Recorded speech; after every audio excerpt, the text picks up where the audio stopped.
Kinabulatan ko ang wikang Pilipino na malaganap sa lahat ng dako. Samantalang ang wika ng tayo, tinatangkilik ng maraming tao.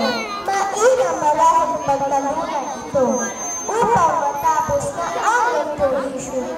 Magtatanong ako sa inyong dalawa, sino ang may nais na manguna?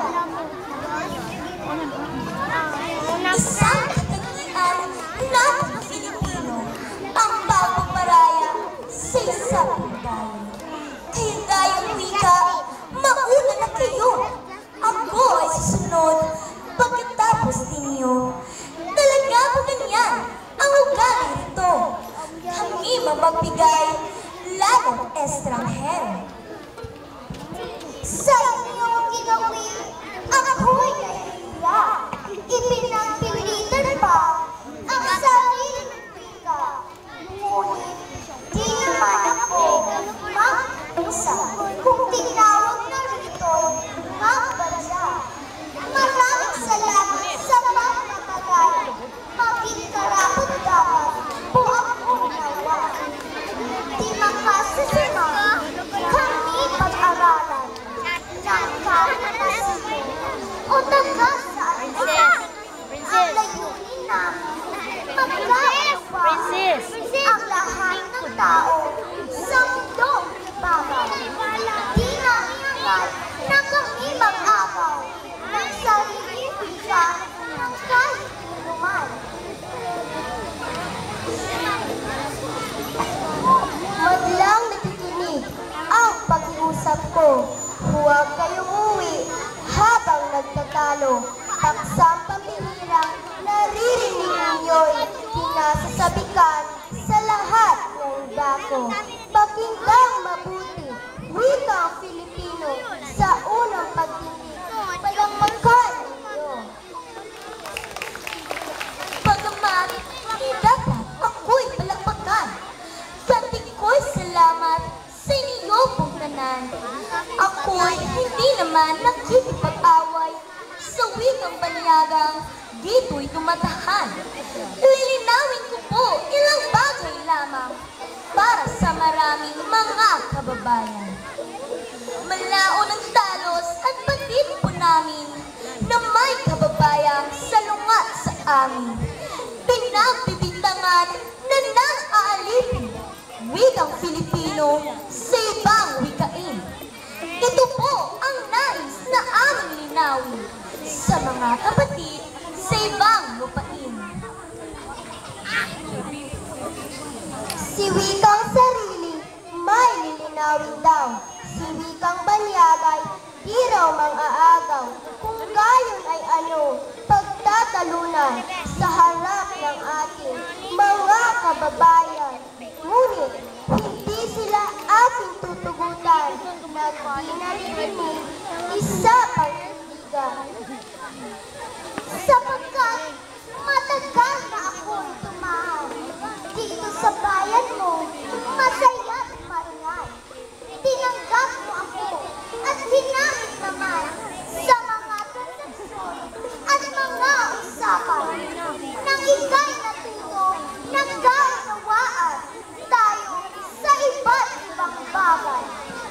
Binuksan sa inyo ang maraming dito, mga impormasyon katulad ay ito.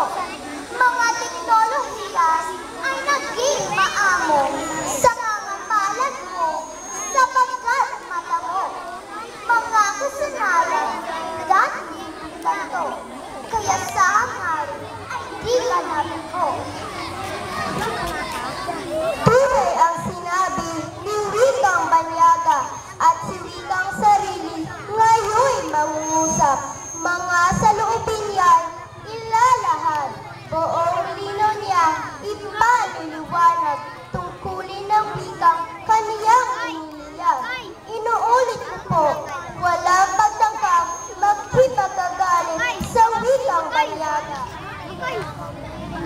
Tunay ang sinabi nitong laking diwang, di hangay tagwin ang banyagang wika. Ang aming unahin maging Maynila. Kapag bihasan na, saka na magkusa, ibaling sa iba ang dunong at nasa. Sapagkat mapait na katotohanan na may Pilipinong nagpaparangalan.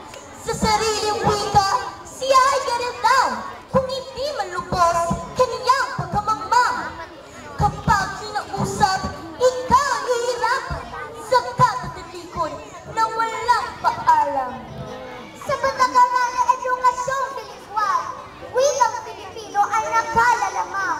Angkop na gamitin ang wikang sarili sa sinaturang halagay malaki. Ang tanging hiling ko ay maging bakis lamang. Sa bilang, Alalahanin mo, ito'y Pilipinas na ang sinusunod ay sariling batas. hindi naman ako lumabas kailanman.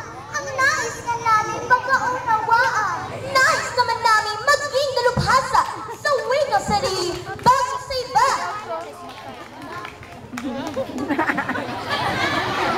Panahon na kayo ay aking awati. Ang solusyon ay hindi mahirap. Pagpatakarang bilingwal ay tinupad kapag tinangkilik ang mga pangarap na pagkakaisa sa wika ay magaganap. Sama-sama natin kamay ay ilahad sa kapag-iitin natin sa palakpak.